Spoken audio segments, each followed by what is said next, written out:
أعوذ بالله من الشيطان الرجيم. بسم الله الرحمن الرحيم. الحمد لله رب العالمين، والصلاة والسلام على أشرف الخلائق أجمعين، سيدنا وسيد الأولين والآخرين، حبيبنا وحبيب إله العالمين، إمام المرسلين وخاتم النبيين، أبي القاسم المصطفى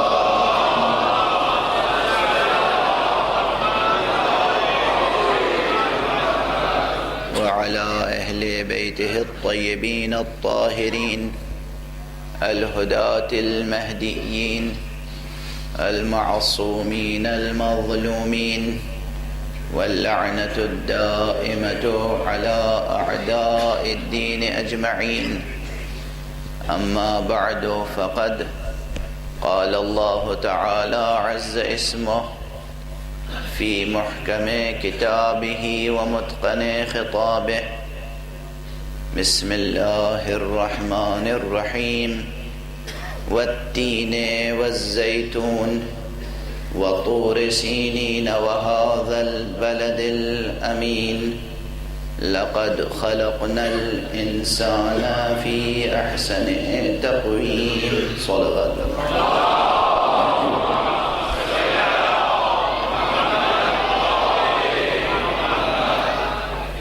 ایک مرتبہ اور بلند تر صلوات.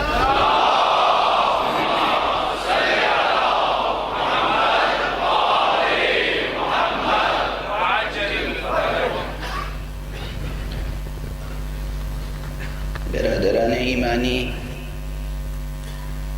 اور مسلمانان حسینی،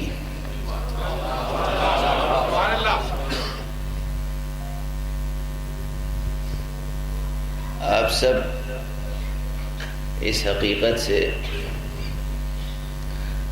آشنا ہیں کہ مدرسہ حسینی کی بنیادی کتاب قرآن حکیم ہے. یہ میرا بہت پرانا جملہ ہے.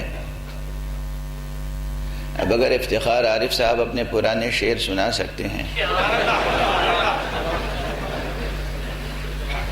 تو مجھے بھی یہ حق حاصل ہونا چاہیے کہ میں اپنے پرانے جملے دہرا سکوں. میں نے مکرر عرض کیا ہے کہ مدرسہ حسینی کی یہ خصوصیت ہے کہ ہمارا سفر قرآن سے شروع ہوتا ہے اور قرآن ہی پر ختم ہوتا ہے. قرآن صامت سے شروع ہوتا ہے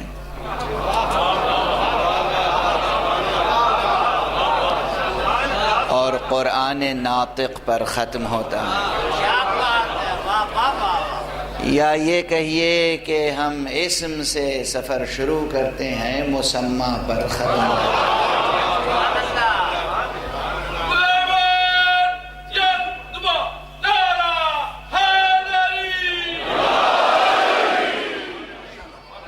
ہمارا سفر اسم سے اسم تک نہیں رہتا، ہمارا سفر لفظ سے لفظ تک نہیں رہتا.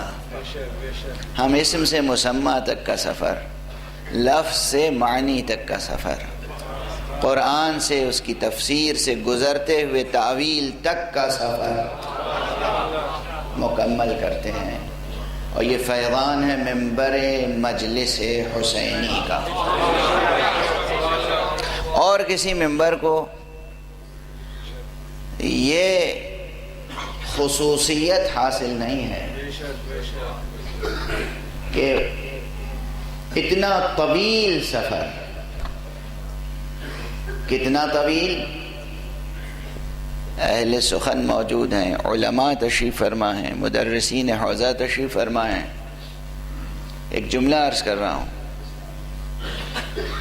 یہ خصوصیت منبر مجلس حسینی کی ہے کہ یہ مکان میں رہتے ہوئے لامکان تک کا سفر طے کرا دے.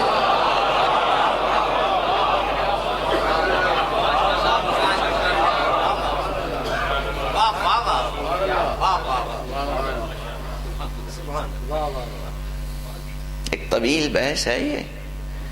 ایک باب ہے عرفانیات کا، ایک باب ہے حکمت کا. مکان میں رہتے ہوئے لا مکان کا سفر طے ہو جائے. وہ کس براق سے طے ہوتا ہے؟ اس منبر مجلس حسینی سے.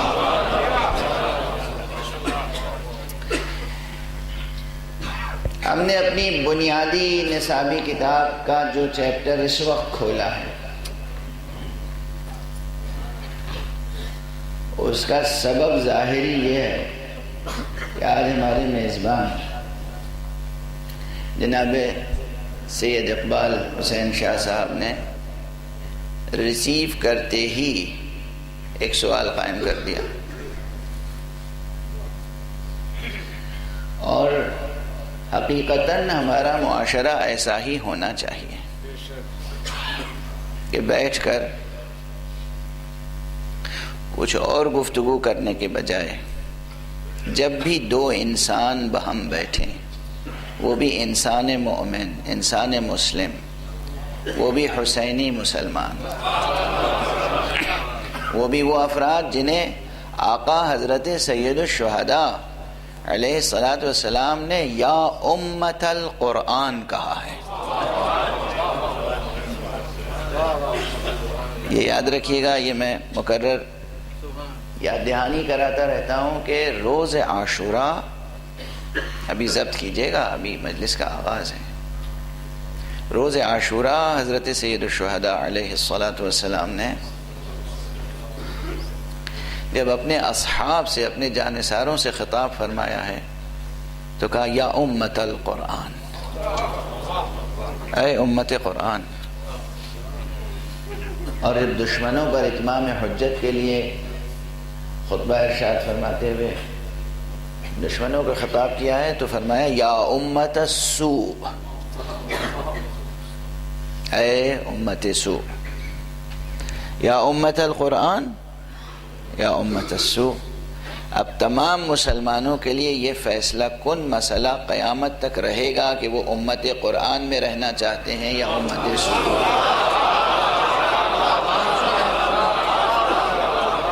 ایک صلوات پڑھ دیجئے.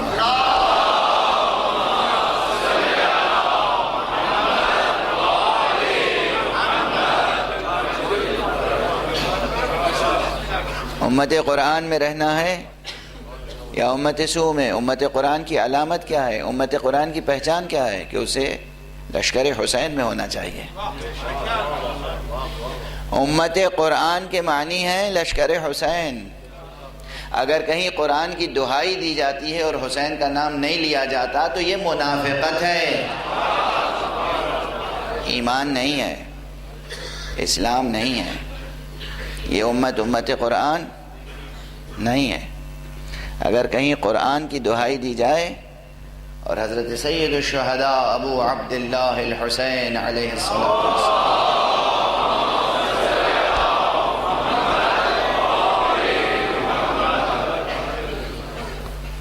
کی وفاداری نہ ہو، ان کی پاسداری نہ ہو، ان کی محبت نہ ہو، ان کا عشق نہ ہو، ان کی بیعت میں نہ ہو، مسلمان کو قیامت تک بیعت حسین میں رہنا ہے.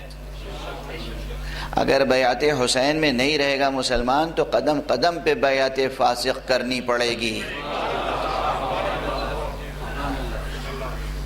قیامت تک مسلمان کو ایک ہی بیعت میں رہنا ہے، اب وہ بیعت حسین ہے. اگر بیعت حسین میں نہیں رہے تو قدم قدم پر، نفس نفس، مرحلہ مرحلہ، منزل منزل، گام گام، قدم قدم فاسقوں کی کمی نہیں ہے جو آپ سے بیعت لینا چاہتے ہیں. بہرحال یہ خصوصیت ہونی چاہیے افراد امت قرآن کی، یہ خصوصیت ہونی چاہیے حسینی مسلمان کی، یہ خصوصیت ہونی چاہیے مرد مومن کی کہ جب ایک دوسرے سے ملیں تو کوئی نہ کوئی امر معنوی زیر بحث ہو۔ ایک بہت چھوٹا سا لطیف سا فقرہ جناب سبط اکبر حضرت امام حسن مجتبی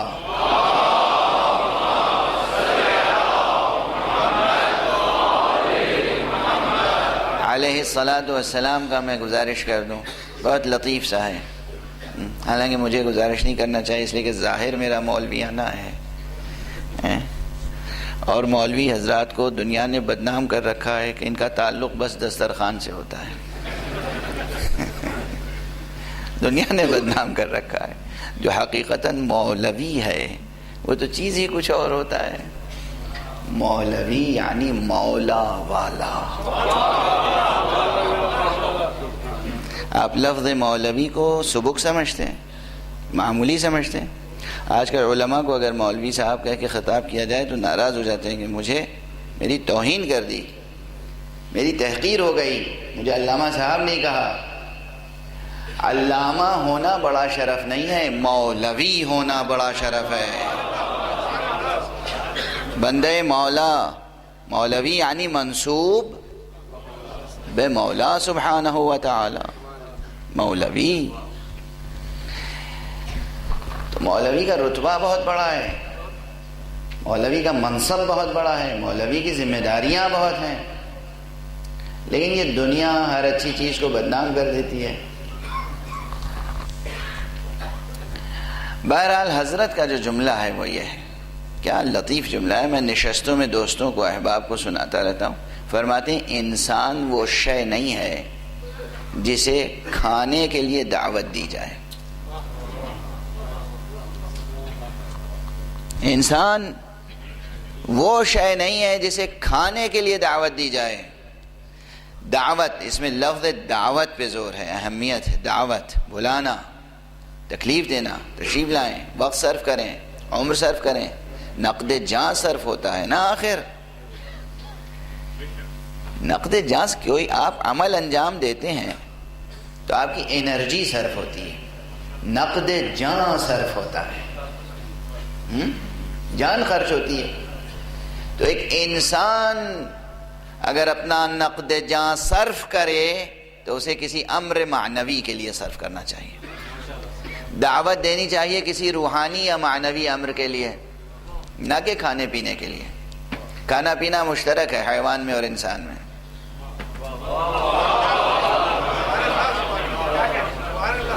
کھانا پینا انسان میں اور حیوان میں مشترک ہے۔ تو اگر کھانے کے لیے انسان کو بلایا گیا اور کھانے کے لیے انسان آ گیا تو اس نے کوئی امتیازی انسانی عمل انجام نہیں دیا۔ ہاں، آپ کسی امر معنوی کے لیے بلائیں، کسی بحث کے لیے، مباحثے کے لیے، مذاکرے کے لیے، علمی ڈسکشن کے لیے، ایمان افروز گفتگو کے لیے، احیاء امر آل محمد کے لیے، اور ضمناً جو وقت کا تقاضا ہو وہ بھی پورا کریں، جو جسم کا تقاضا ہو وہ بھی پورا کریں۔ ناشتے کا وقت ہے ناشتہ سرو کر دیں، کھانے کا وقت ہے کھانا سرو کر دیں، پانی پلانے کا مقدور ہے پانی پلا دیں۔ اس سے زیادہ کا کچھ مقدور ہے تو جہاں تک جائز مقدور ہو آپ کو اختیار ہے، واضح ہے۔ بہرحال مجھے خوشی ہوئی کہ ایئرپورٹ سے میں گھر آیا، خیریت خیر صلی اللہ، اس کے بعد فوراً انہوں نے ایک سوال کیا، اور سوال یہ تھا کہ اللہ سبحانہ و تعالی نے بین عظمت و بزرگی، اللہ ہے، معبود ہے، خالق ہے، حقیقت الحقائق،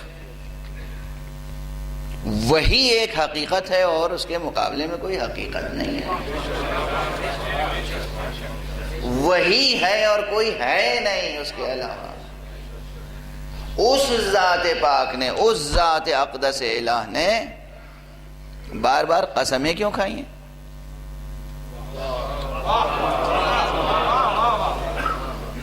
اس لیے کہ عام طور پر ہمارے ذہنوں میں کیا ہے کہ ہم قسم کھاتے ہیں اپنی سچائی کی گواہی پیش کرنے کے لیے. قسم کس لیے کھاتے ہیں؟ تاکہ ہم اپنے دعوے پر اپنی صداقت کو ثابت کر سکیں. اگر کوئی اور شاہد نہیں ہے، اگر کوئی اور گواہ نہیں ہے تو پھر قسم.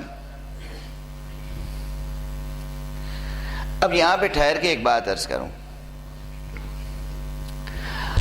یہاں پر مفسرین نے کئی جہتوں میں خامہ فرسائی کی ہے، اور مجھے یہ بھی مسرت ہے، خوشی ہے واقعاً کہ یہ گفتگو شہر اسلام آباد میں چھڑ گئی ہے، جہاں اس عہد کی اردو زبان کی ایک انتہائی اہم تفسیر لکھی جا رہی ہے. بلکہ مجھے آج بتایا گیا کہ تقریباً لکھی جا چکی ہے.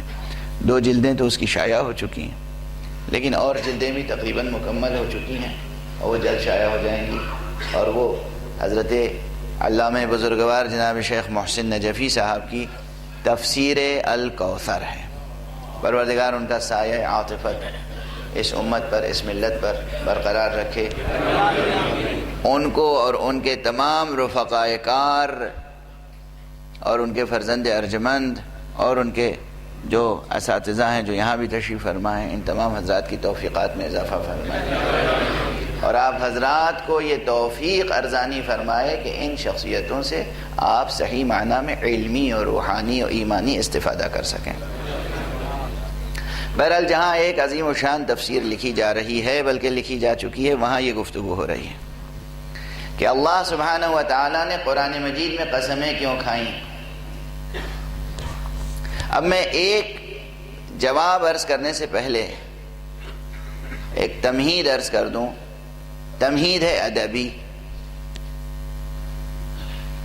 مجھے یہ معلوم ہے کہ اس مجمع میں سب ادیب نہیں ہیں، سب شاعر نہیں ہیں، مگر آپ کو معلوم ہے جب کوئی فضائے مجلس میں داخل ہو جاتا ہے تو اس کا ذہن شاعرانہ ہو جاتا ہے،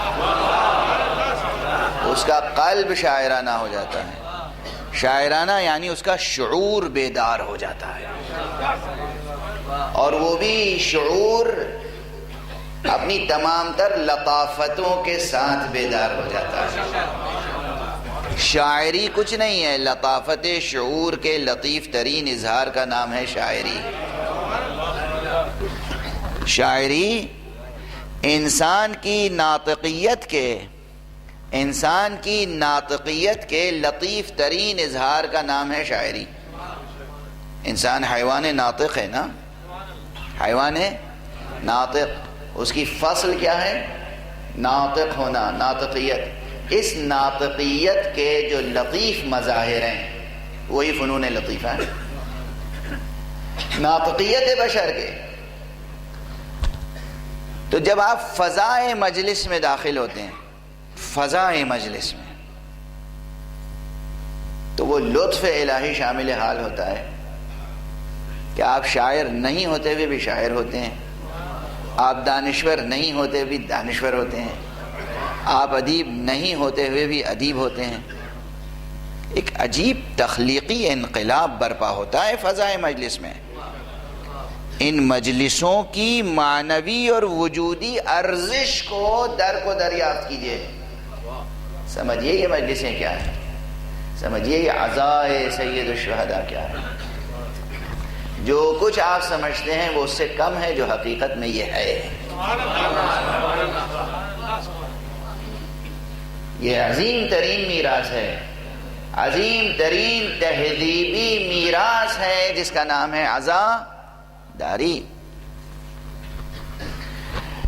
تو مجھے یہ اندازہ ہے کہ ہر سطح کے، ہر طبقے کے حضرات تشریف فرمائے. پھر بھی میں ایک مثال عرض کر رہا ہوں. دیکھیے کبھی کبھی لفظ مشترک ہوتا ہے لیکن تعریف جدا جدا ہوتی ہے. تو یہ ایک لفظ مشترک ہے. اب اتفاق سے یہ بھی میری پرانی مثال ہے، یاد آ گئی تو عرض کر دوں. لیکن اس لیے عرض کر رہا ہوں یہی مثال، اس لیے کہ اس مثال میں کچھ اور فوائد بھی ہیں. کسی حکم شرعی کا بھی مثلا تذکرہ ہے. مٹی، خاک، یہ مٹی یہ آپ اٹھائیں اور یہ لے کے آپ کمہار کے پاس چلے جائیں اور پوچھیں یہ کیا ہے. وہ کیا تعریف پیش کرے گا؟ کمہار مٹی کا برتن بنانے والا، مٹی کے کھلونے بنانے والا، وہ کہے گا یہ را میٹیریل ہے، اس سے ہم ظرف بناتے ہیں، برتن بناتے ہیں، کھلونے بناتے ہیں. یہ اس کے فن کے مطابق یہ ایک مکمل تعریف ہے، ایک پرفیکٹ ڈیفینیشن ہے اس کے آرٹ کے مطابق. وہی مٹھی بھر خاک تبدیل کیے بغیر جوں کی توں، وہی بعین ہی بنفس ہی بجنس ہی، وہی لے کر آپ کسی سائنسداں کے پاس چلے جائیں جو کیمسٹری اور فزکس کا ماہر ہو. اسے کہیں یہ کیا ہے؟ وہ کہے گا کہ یہ میٹر ہے، سالڈ اسٹیٹ میں ہے، مکسچر ہے، اس میں بہت سے ایلیمنٹس ہیں. وہ اس کی بالکل سائنٹیفک ڈیفینیشن بیان کرے گا. اس کی ڈیفینیشن میں اور اس کی ڈیفینیشن میں ایک لفظ مشترک نہیں ہے، مگر حقیقت ایک ہے.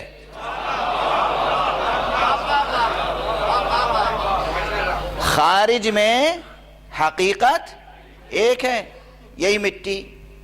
کمہار نے اپنے آرٹ کے نقطۂ نظر سے جو ڈیفینیشن دی وہ الگ، اور جو سائنٹسٹ نے ڈیفینیشن دی وہ الگ. اب وہی مٹی لے کر آپ، وہی بدلیے گا نہیں، وہی مٹھی بند کیے آپ آ جائیے جناب حجت الاسلام والمسلمین علامہ شفا نجفی کے پاس کہ قبلہ یہ کیا ہے؟ تو یہ کہیں گے کہ ھذا احد الطہورین، یہ دو پاک کرنے والی چیزوں میں سے ایک ہے. یہ مٹی ہے، جب پانی میسر نہ ہو تو اس سے طہارت کی جاتی ہے، تیمم کیا جاتا ہے.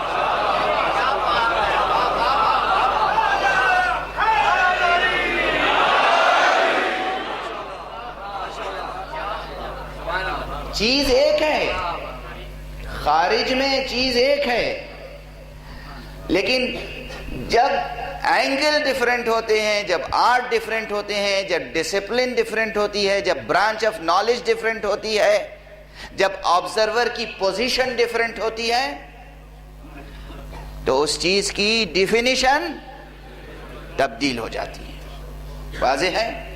جس طرح خارجی حقائق میں یہ ہے کہ چیز ایک ہوتی ہے لیکن اس کی تعریف بدل جاتی ہے، اسی طرح کبھی کبھی عالم لغات و اصطلاحات میں اصطلاح ایک ہوتی ہے مگر اس کی تعریف بدل جاتی ہے. قسم، فقہ میں قسم کا تصور کچھ اور ہے، ادب میں قسم کا تصور کچھ اور ہے.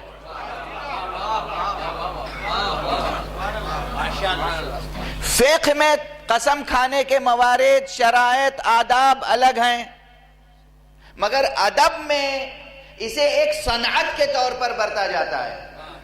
جب شاعر اپنے محبوب کا، اپنے معشوق کا حسن بیان کرتا ہے، سراپا بیان کرتا ہے، تو وہ زمین سے آسمان تک ہر چیز کی قسم کھاتا ہے. پھول کی قسم، چاند کی قسم، سورج کی قسم، ستاروں کی قسم، آسمان کی قسم، بہتے دریا کی قسم، گرتے آبشار کی قسم، میرا معشوق ایسا ہے. یہ کوئی فقہی تعریف لے کے بیٹھے گا کہ انہوں نے اتنی قسمیں کیوں کھائیں؟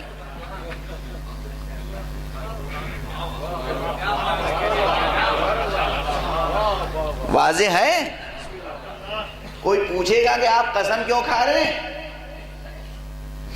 ادب میں قسم ایک صنعت کے طور پر، ایک فیگر آف اسپیچ، ایک صنعت، صنائع و بدائع میں سے ایک صنعت ہے قسم. اور اگر صنعت کی فہرست میں جو روایتی کتابیں لکھی گئی ہیں مکتبی علم صنائع و بدائع میں، اس میں قسم کا ذکر نہ ملے تو پھر علم الاسالیب میں جائیے گا اور دیکھیے گا کہ اظہار کے جو اسالیب ہیں، اسلوب، ایکسپریشنز، ان میں ایک اسلوب ہے اسلوب قسم. یعنی قائل یا متکلم یا خطیب یا ادیب یا شاعر، مخاطب اپنی سچائی کو منوانے کے لیے قسم نہیں کھاتا، مخاطب کی غفلت کو دور کرنے کے لیے قسم کھاتا ہے.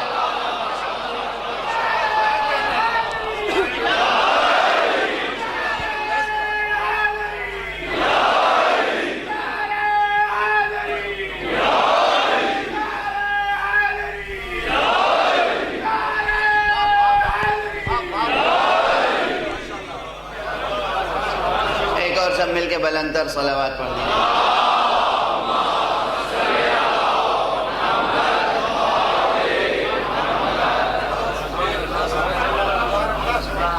اب کسی شاعر کا شعر لے کر اور آپ کہیں انہوں نے قسم کیوں کھائی، عدالت میں جا کے کھڑے ہوئے انہوں نے قسم کیوں کھائی، تو یہ یہی تو کہیں گے کہ شعر مراب مدرسے کے برد.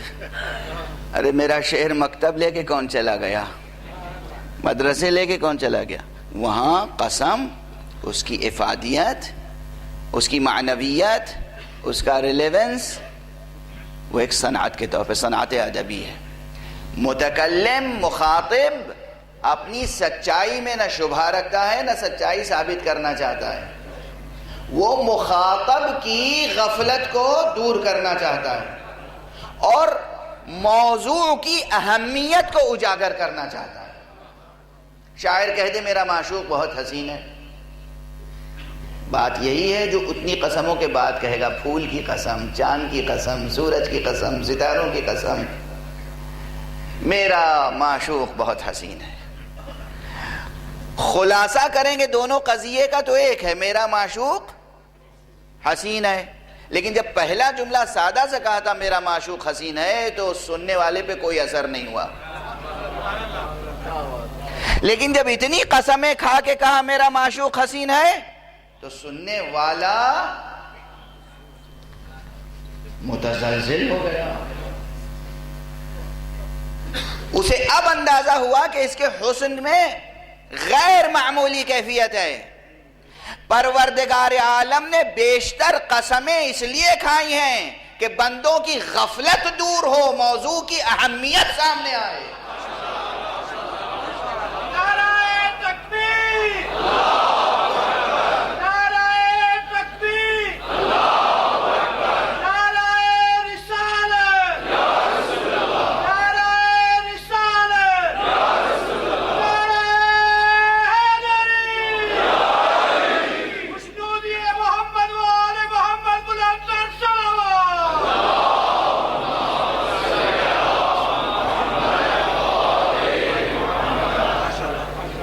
ہے یہ بحث، البتہ اس میں ظاہر شواہد و اسناد و مثالیں مختلف ادب سے دینے کی ضرورت ہے تو یہ بحث مکمل ہو جائے گی.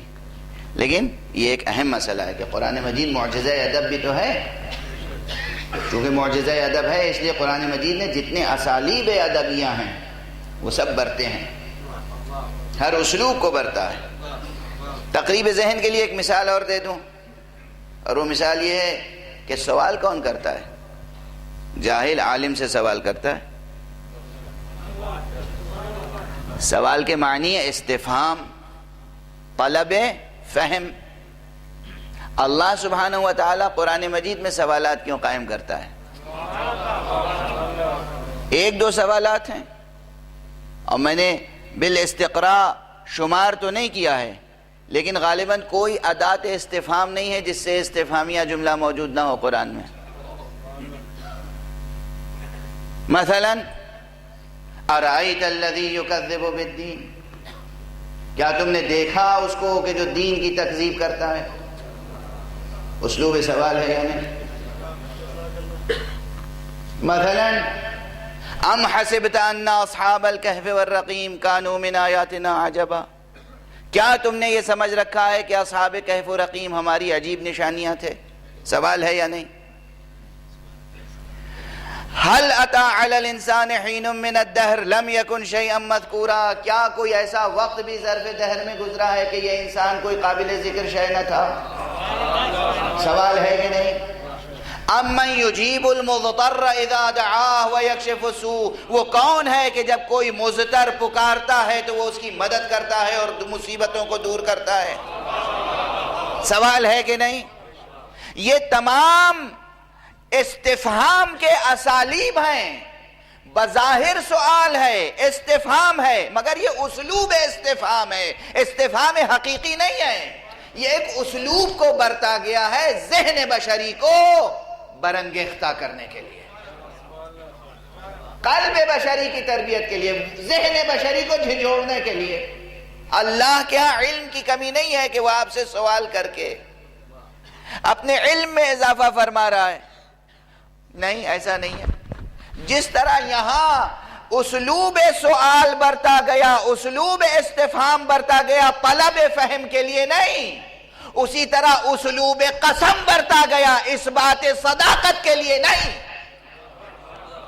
اس لیے نہیں کہ وہ اپنی سچائی ثابت کرے، اس لیے کہ تمہارے ذہن میں، تمہارے نفس میں، تمہارے قلب میں، تمہارے ضمیر میں چھپی ہوئی سچائی کے تم خود قائل ہو جاؤ.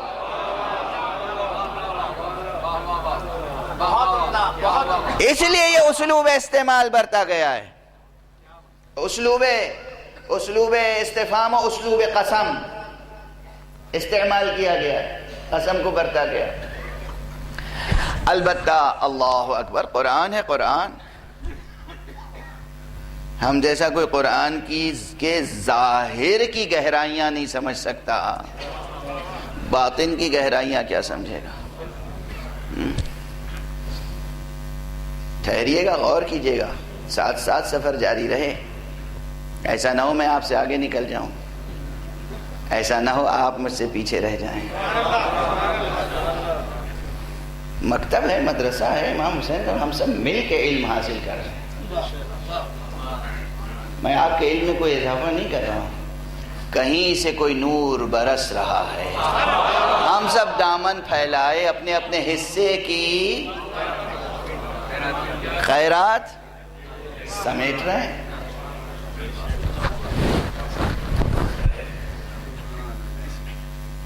قسمیں اللہ سبحانہ و تعالیٰ نے کھائیں. ایک تو اسلوب ظاہر اسلوب ادبی ہے، اسلوب ادبی، اسلوب خطاب ہے مخاطب کو جھنجھوڑنے کے لیے. لیکن کہاں کس چیز کی قسم کھائی؟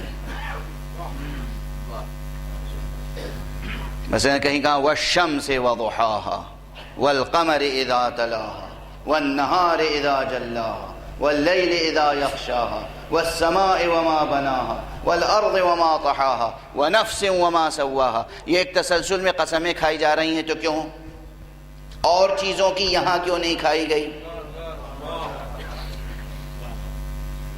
کہیں والطور، طور کی قسم کھائی گئی، تو کیوں؟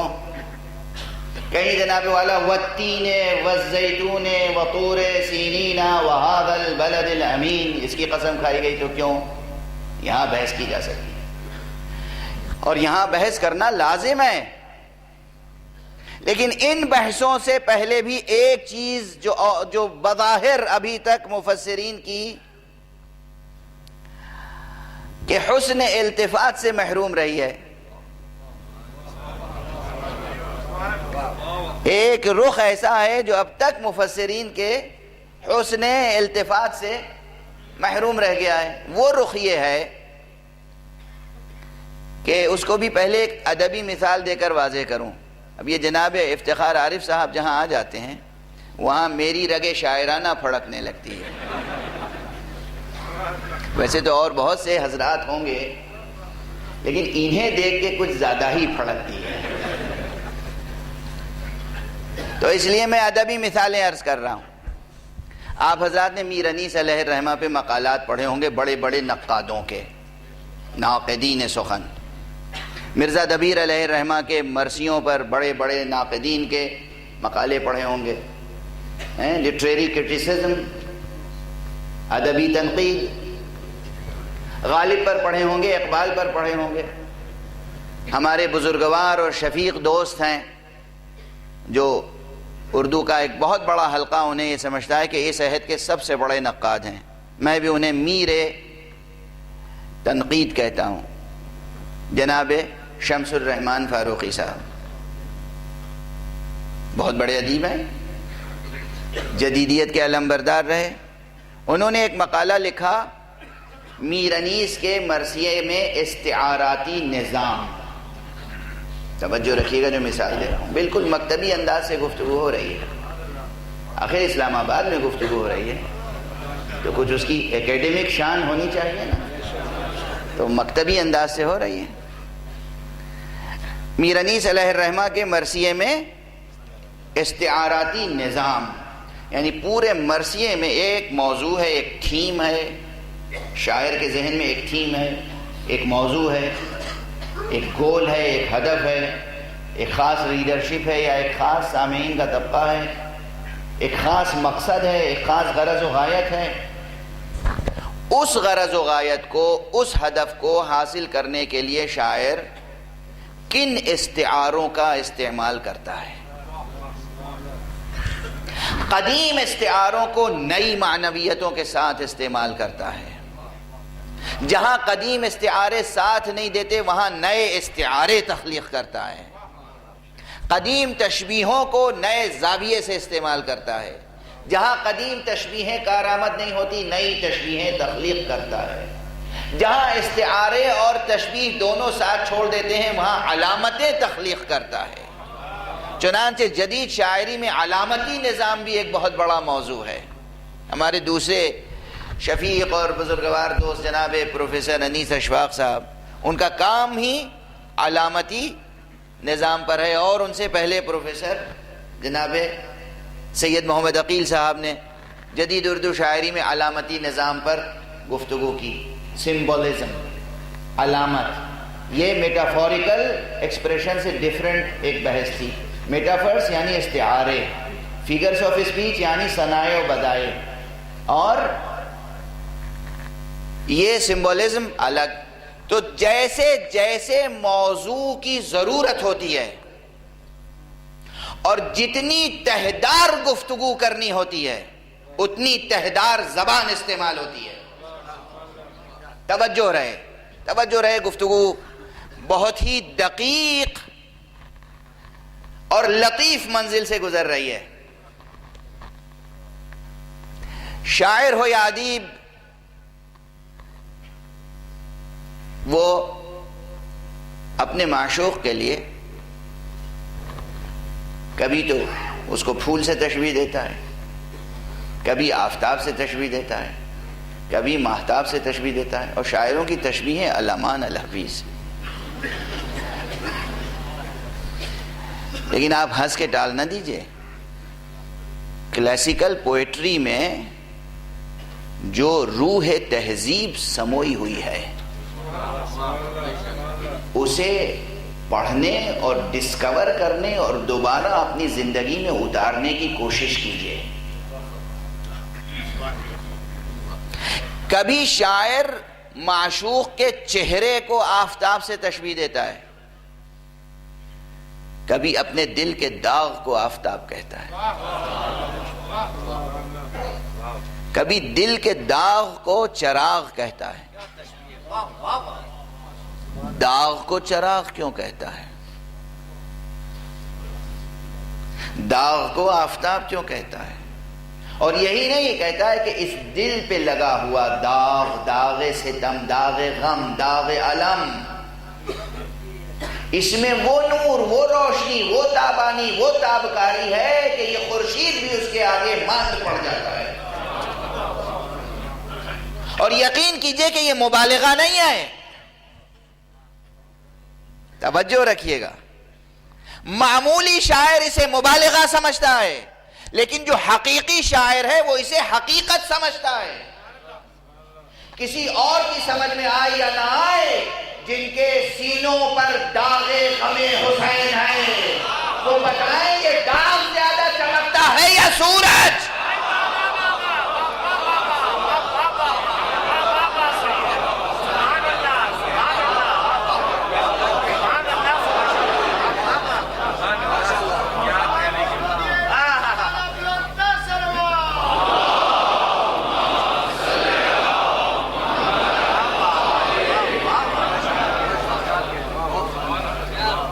مبالغہ تھوڑی ہے، کسی کو کیا خبر کہ یہ داغ غم حسین، اس میں کتنی تابانی ہے، کتنی نورانیت ہے، کتنی تابش ہے، کتنی تاب کاری ہے، ریڈیشن ہے۔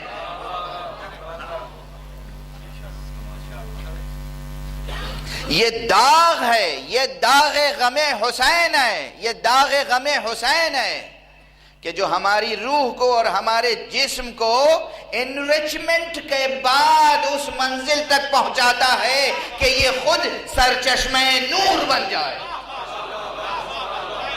میں نے انریچمنٹ کا لفظ استعمال کیا، 21ویں صدی میں گفتگو ہو رہی ہے.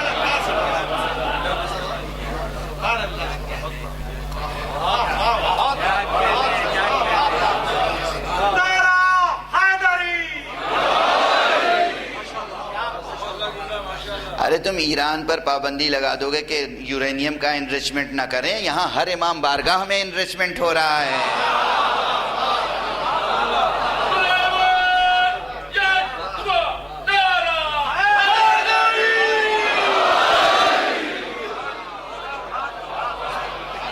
دنیا کے طاغوتوں کو ابھی تک اندازہ نہیں ہے کہ داغ غم حسین میں توانائی کتنی ہے.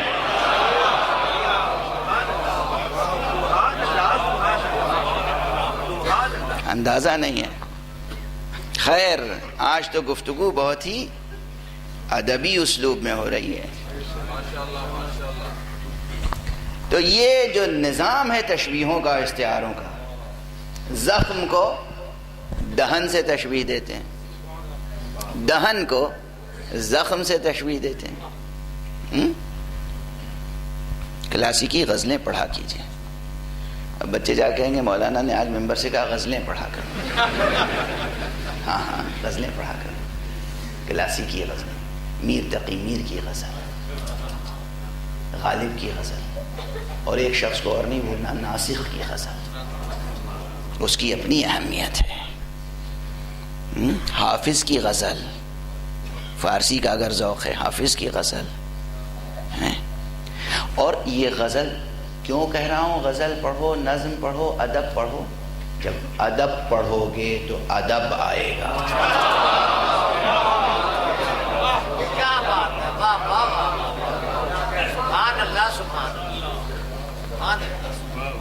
جدید نظام تعلیم نے ایک ستم یہ ڈھایا ہے کہ ادب کا شعبہ عام نصابوں سے الگ کر دیا. پہلے نظام تعلیم یہ تھا کہ کسی بھی شعبے میں جانا ہو، فلسفی بننا ہو، ریاضی داں بننا ہو، ایسٹرونامر بننا ہو، یعنی حیوی علم حیات میں کام کر رہا، ایسٹرولوجر نہیں کہہ رہا، ایسٹرونامر، علم حیات میں کام کرنا ہو، یعنی ایسٹرو فزکس میں کام کرنا ہو، کسی بھی شعبے میں کام کرنا ہو. لیکن پہلا زینہ ہوتا تھا ادب. خوب لٹریچر پڑھو، خوب لٹریچر پڑھو، تاکہ دوسرے کی بات سمجھ سکو اور اپنی بات سلیقے سے کہہ سکو.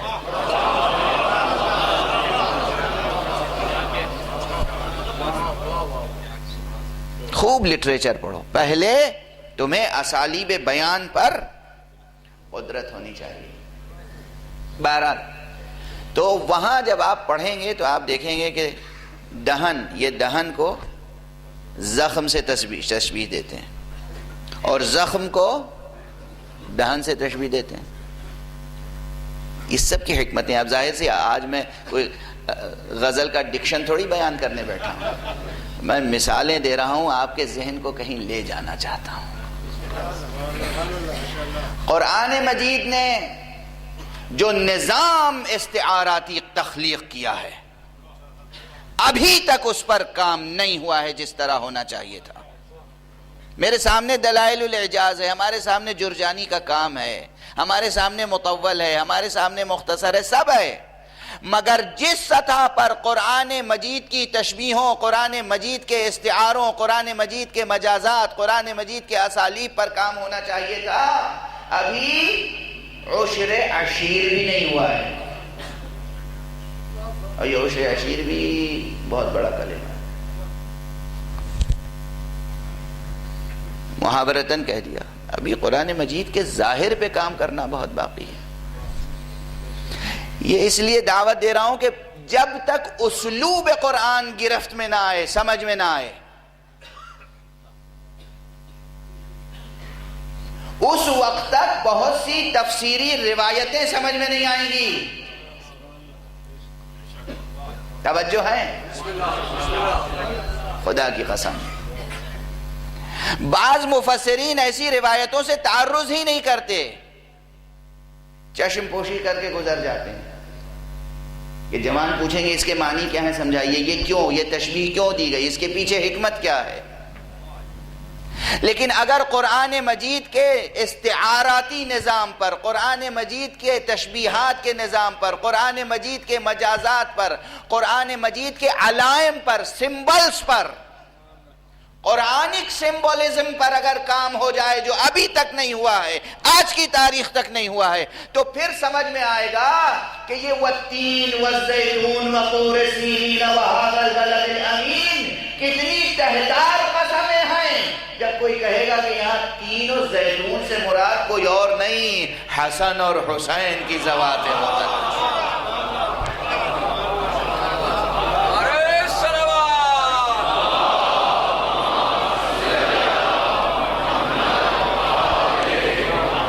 صلوات پڑھ دیجئے محمد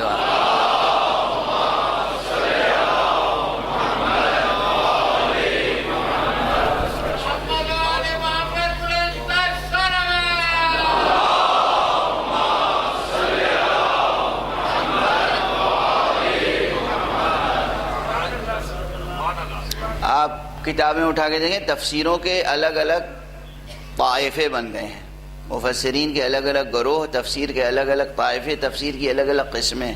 یہ روائی تفسیر ہے، یہ حکیمانہ فلسفیانہ تفسیر ہے، یہ ادبی تفسیر ہے، یہ عرفانی تفسیر ہے، یہ وہ تفسیر ہے جس میں صرف فضائل و مناقب کی روایتیں جمع کر دی گئی ہیں اور گویا اس کی طرف سب کے بعد میں نظر ڈالی جاتی ہے، اس کی طرف سب کے بعد میں نظر ڈالی جاتی ہے، صرف اس لیے کہ وہ ادبی ذوق نہیں ہے۔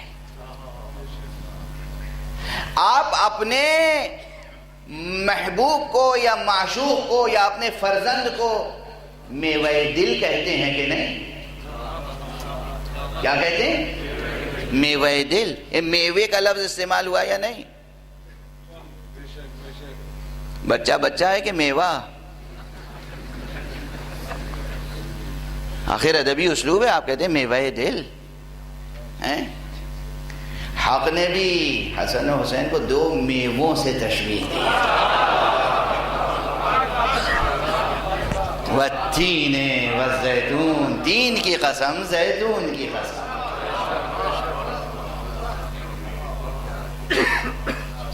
اس روایت کو رد نہ کر دیجئے گا، یہ نہ کہیے کہ سند ضعیف ہے، متن سمجھ میں نہیں آتا، منسجم نہیں ہے۔ سارے بیانات منسجم ہیں۔ حیدرآباد سندھ میں ابھی میں گفتگو کر کے آیا ہوں سورہ مبارکہ نبا پر، جہاں پروردگار نے فرمایا ہے کہ عَمَّ يَتَسَاءَلُونَ عَنِ النَّبَإِ الْعَظِيمِ الَّذِي هُمْ فِيهِ مُخْتَلِفُونَ كَلَّا سَيَعْلَمُونَ ثُمَّ كَلَّا سَيَعْلَمُونَ۔ دنیا کے تقریباً 99.99% مفسرین نے نبأ عظیم سے مراد صرف قیامت کو لیا ہے۔ آخرت قیامت، آخرت قیامت، آخرت قیامت۔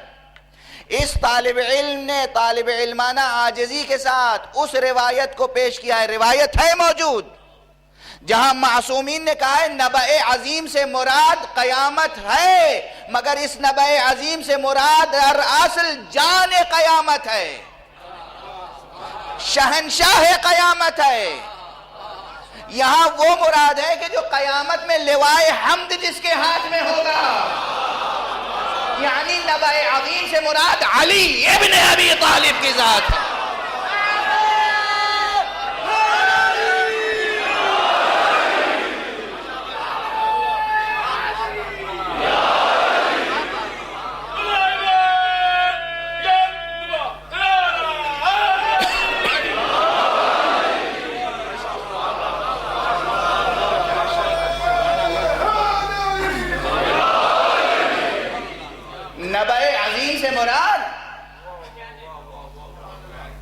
ظاہر قیامت ہے، باطن ہے علی۔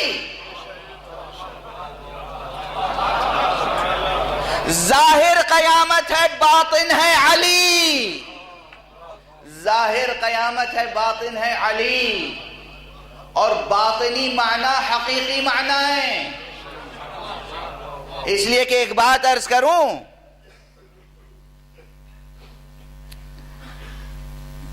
اب ظاہر ہے وہ تمام مطالب جو حیدرآباد میں گزارش کر کے آیا ہوں، یہاں تو دہرانا مقصد نہیں ہے، یہ تو بس مثال میں آ گیا فقرہ۔ کہ قرآن مجید کے اسلوب کو سمجھنے کے لیے اور پھر روایات اہل بیت کو سمجھنے کے لیے ہمیں کتنا تعمق درکار ہے. دونوں تعمق، ادبی ریاض بھی چاہیے، حکیمانہ ریاضت بھی چاہیے، اور عرفانی مجاہدہ بھی چاہیے. ادبی اسالیب پر گرفت ہو، منطق اور حکمت و فلسفہ و برہان پر قدرت ہو، اور مطالب عرفانی بھی نظر میں ہو، تزکیہ نفس ہو چکا ہو، حجلہ جامع اعتکاف ہو، تب سمجھ میں آتی ہے بات کہ حق کا اسلوب کلام کتنا تہدار ہے. یاد رکھیے گا یہ فقرہ مکرر پہلے بھی عرض کر چکا ہوں، ہمیشہ عرض کرنا پڑے گا کہ قرآن مجید قیامت تک آنے والے ہر فرد بشر کی سطح ذہنی پر اتر کر اس کو مخاطب کرتا ہے. کیا اعجاز ہے قرآن کا، کیا اعجاز ہے قرآن کا. یعنی جملہ سنگین ہے مگر محفوظ رکھیے گا، یہ قرآن مجید کا معجزہ ہے کہ مقام اول میں، رتبہ اول میں یہ خطاب کرتا ہے اور اس کا مخاطب اول ہوتا ہے مصطفیٰ. اور یہی قرآن مقام دوم میں خطاب کرتا ہے کسی اور سے، یہی قرآن عموم مردم سے، عام لوگوں سے خطاب کرتا ہے. یہی قرآن سلمان سے مخاطب ہوتا ہے، یہی سلمان ابو جہل سے مخاطب ہوتا ہے. سلمان کو مژدہ سناتا ہے، ابو جہل پہ حجت تمام کرتا ہے.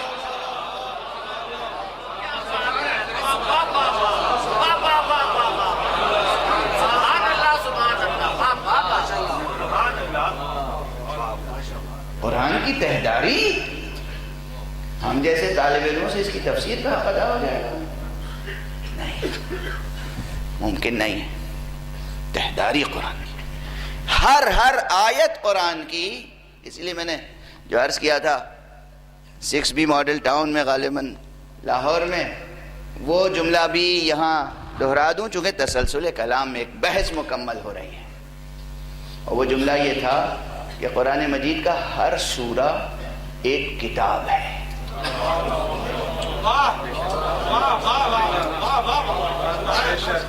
بلکہ قرآن مجید کی ہر آیت ایک کتاب ہے، بلکہ قرآن مجید کا ہر حرف ایک کتاب ہے. پھر آپ کہیں گے مبالغے کی کوئی حد ہوتی ہے؟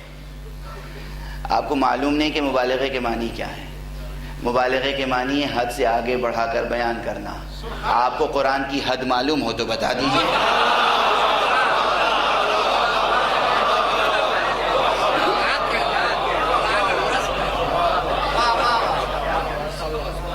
قرآن مجید کا ہر حرف ایک کتاب ہے، اور ایک کتاب نہیں، معمولی کتاب نہیں، مختصر کتاب نہیں. قرآن مجید کے حروف مقطعات میں سے ہر حرف، یعنی الف لام میم، یہ 3 حروف نہیں، 3 کتابیں ہیں. اور ان میں سے ہر کتاب ایک معمولی کتاب نہیں، ایک دائرۃ المعارف ہے، ایک انسائکلوپیڈیا ہے.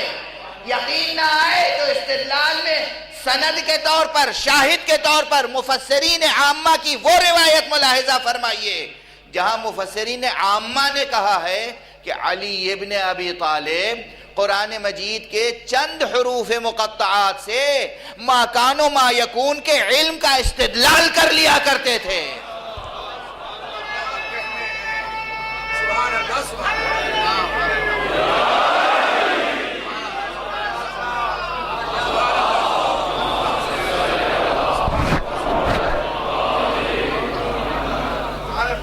علی ابن ابی طالب علیہ السلام. ہا میم عین سین قاف، یہ نص ہے مفسرین کی. ہا میم عین سین قاف، ان حروف کی مدد سے قیامت تک آنے والے واقعات بیان کر سکتے تھے. ان حروف کی مدد سے قیامت تک آنے والے واقعات، قیامت تک آنے والے واقعات کیا کسی ایک مختصر سی کتاب میں آ سکتے ہیں؟ اسی لیے تو کہہ رہا ہوں یہ حرف نہیں، انسائکلوپیڈیا ہے. قرآن مجید کے ایک ایک حرف میں جہان معنی پوشیدہ ہے، کائنات معنی پوشیدہ ہے. اور جب کائنات معنی پوشیدہ ہو تو پھر اتنا حوصلہ ہونا چاہیے کہ ظاہر سے باطن تک تمام روایات کو جمع کر سکے انسان، تضادات کو رفع کر سکے انسان. ورنہ فوراً کہہ دیتے ہیں یہ روایت اس روایت سے ٹکراتی ہے.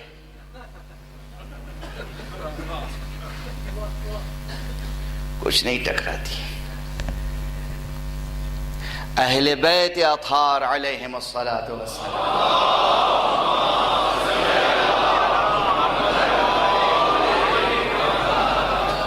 سے جو روایتیں حدیث کے باب میں نقل ہوئی ہیں انہیں غور سے پڑھنے کی ضرورت ہے. یہ نہ سوچیں کہ یہ غالی شیعوں نے وضع کر دی ہے. دست ادب جوڑ کے ایک جملہ کہوں، افتخار عارف صاحب تشریف فرمائیں، یہ میری ترجمانی ادھر بھی کریں گے انشاءاللہ، ادھر بھی کریں گے، اس لیے کہ میں یہ سمجھتا ہوں کہ اتنے دنوں سے یہ فضائے مجلس میں سانس لے رہے ہیں، اب تک ان میں وہ حریت پیدا ہو چکی ہے کہ یہ حر ابن یزید ریاحی کو اپنا رہنما قرار دے سکیں.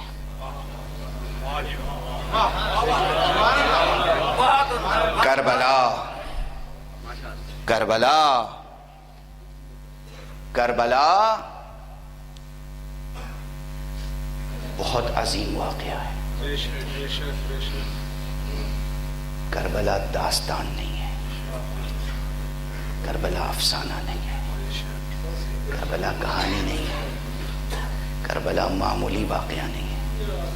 کربلا واقعہ ہے اور عظیم واقعہ. کربلا حادثہ ہے اور عظیم حادثہ. کربلا سانحہ ہے اور عظیم سانحہ. کربلا المیہ ہے اور عظیم المیہ. اور ان سب کے ساتھ کربلا معجزہ ہے اور عظیم معجزہ ہے.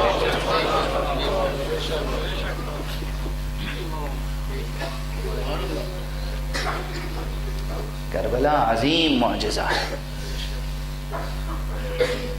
اور کربلا کا ہیرو، میں وہ لفظ استعمال کر رہا ہوں جو جدید لٹریچر میں ادب میں استعمال ہوتا ہے. لوگ سمجھتے ہیں کربلا کا ہیرو امام حسین ہے. نہیں، لفظ ہیرو امام حسین کے لیے مناسب نہیں. امام کی شخصیت بہت بلند ہے، بہت بلند ہے. یہ القاب، یہ آداب، یہ توصیف، یہ جملے، یہ فقرے، یہ سب کچھ نہیں ہے. حسین کو کسی وصف اضافی کی ضرورت نہیں.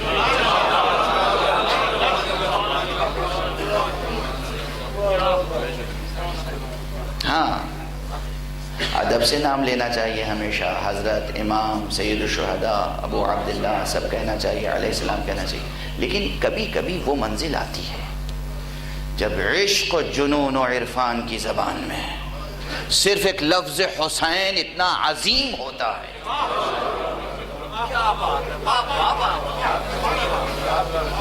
کہ اس کے ساتھ کسی اور کلمے کی گنجائش، ہر کلمہ چھوٹا پڑ جاتا ہے. لفظ امام حسین کے قد سے چھوٹا ہے.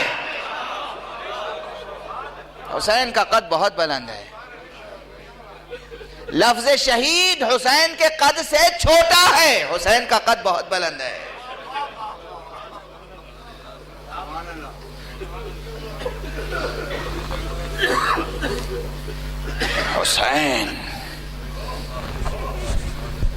حسین کو آپ یہ نہ کہیں حسین کربلا کے ہیرو تھے.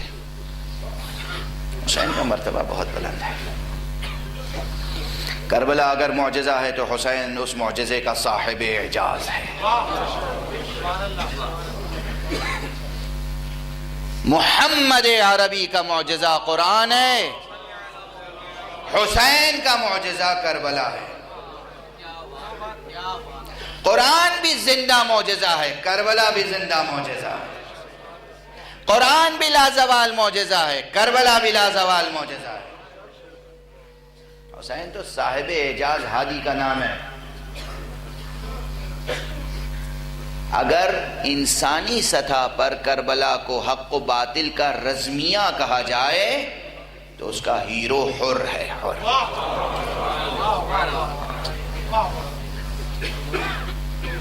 حر ہے.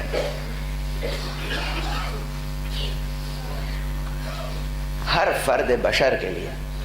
آپ میں سے کون ہے روئے زمین پہ جو حسین بن سکے؟ یک حسین نیست کو گردد شہید ورنہ بسیارند در عالم یزید. ایک حسین نہیں ہے جسے شہید کر دیا گیا، ورنہ عالم میں یزید تو بڑھتے رہے ہیں. حسین کوئی نہیں بن سکتا، علی اکبر بھی کوئی نہیں بن سکتا. ساری کائنات مل کے کوئی علی اکبر بنانا چاہے بنا نہیں سکتے. شبیہ پیغمبر.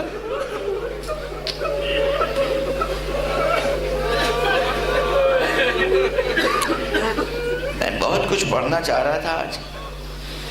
آج کی مجلس تمہید میں گزر گئی. کل کچھ گزارش کروں گا. تمہید طویل ہو گئی لیکن تمہید کا ہر کلمہ یاد رکھیے گا.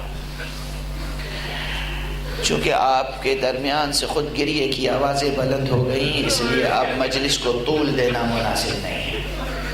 علی اکبر. حسین بنانے کے لیے زہرا چاہیے.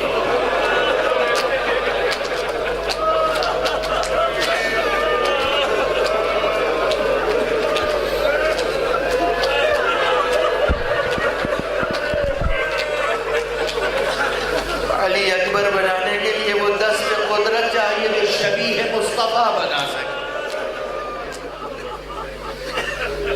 اجرکم علی اللہ، اجرکم علی اللہ. حسین کوئی نہیں بن سکتا، اکبر کوئی نہیں بن سکتا، قیامت تک کوئی نہیں بن سکتا. عباس بھی کوئی نہیں بن سکتا.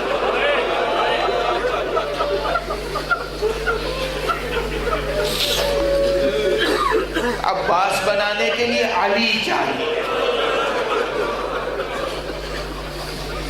حسین بنانے کے لیے فاطمہ چاہیے، عباس بنانے کے لیے علی چاہیے. چھوٹے چھوٹے جملے ہیں، دعویٰ بھی ہے دلیل بھی. کوئی عباس نہیں بن سکتا قیامت تک، کوئی اکبر نہیں بن سکتا قیامت تک.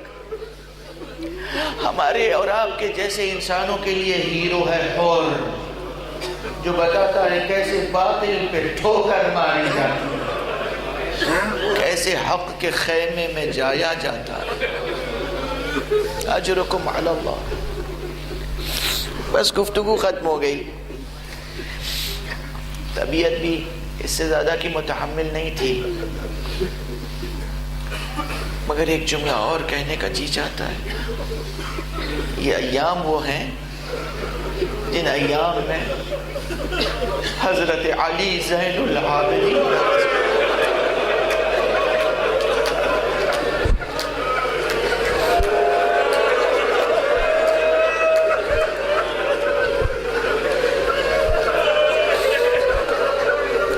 کوئی حسین نہیں بنا سکتا، کوئی اکبر نہیں بنا سکتا، کوئی عباس نہیں بنا سکتا، کوئی دوسرا زین العابدین نہیں ہو سکتا، کوئی دوسرا سید سجاد نہیں ہو سکتا جس کے ہاتھوں میں ہتھکڑیاں ہوں، پاؤں میں بیڑیاں ہوں، کمر میں لنگر ہو، گلے میں خاردار توق ہو، اور ایک دو ساعت نہیں، ایک دو دن نہیں، ایک دو مرحلہ نہیں، ایک دو گام نہیں، کربلا سے کوفے اور کوفے سے شام تک، اور مسلسل نمازوں کا سلسلہ جاری رہے، نماز شب کا سلسلہ جاری رہے. اسی لیے تو آقا کو زین العابدین کہتے ہیں. زین العابدین، زین العابدین، سید الساجدین. کون ہے جس کے بابا کا سر نو کے نیزہ پہ بلند ہو تو وہ سجدے میں جھک جائے؟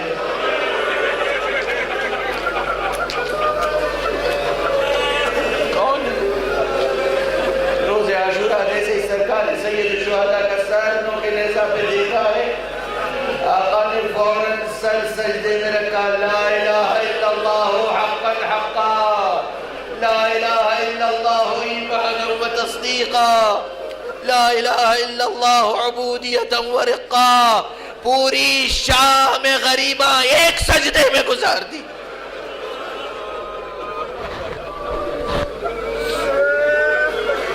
اجرکم علی اللہ. کون ہے علی زین العابدین. اور عرض کروں بس آج غالباً دوسری سفر ہے.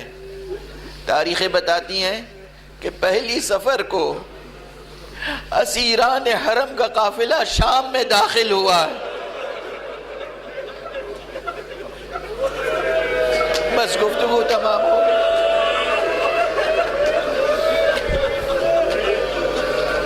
پہلی سفر کو شام میں داخل ہوا ہے، یعنی آج لٹا ہوا اسیروں کا قافلہ، آج زینب کا کارواں، آج ام کلثوم کا کارواں، آج لیلا کا کارواں، آج ام فرقہ کا کارواں، آج حسین کی چہیتی بیٹی، حسین کے سینے پہ سونے والی بیٹی آج شام میں ہے.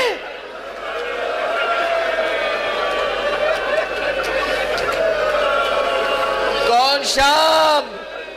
وہی شام جس کے لیے سید سجاد سے جب پوچھا جاتا تھا آقا سب سے زیادہ مصیبتیں کہاں نازل ہوئی، فرماتے تھے الشام الشام الشام. اجرکم علی اللہ، اجرکم علی اللہ. پروردگار آپ کو کسی غم میں نہ رلائے سوائے غم حسین کی. پروردگار آپ کی عزاداریوں کو قبول فرمائے. پروردگار ہمارے اس مختصر سے ناقص بیان کو قبول فرما. پروردگار جتنے حضرات سرکار سید الشہداء کی بارگاہ میں نذران عقیدت پیش کرتے ہیں، خراج عقیدت پیش کرتے ہیں، انہیں قبول فرما. پروردگار ہم سب کو صراط مستقیم ولایت اہل بیت پر گامزن رکھ. معبود جو بیمار ہیں انہیں صحت کاملہ عطا فرما، جو نادار ہیں انہیں غنی کر دے. پروردگار جن کی حاجتیں ہیں، جو حاجتیں لے کر فرش عزائے حسین پر آئے ہیں، ان سب کو بحق حسین ان کی حاجتیں عطا فرما. پروردگار ہمارے ولی آخر کو، اپنے ولی آخر کو اذن ظہور عطا فرما اور ان کے ہاتھوں سے اپنی رحمت و رافت و عدالت کا پرچم ہے.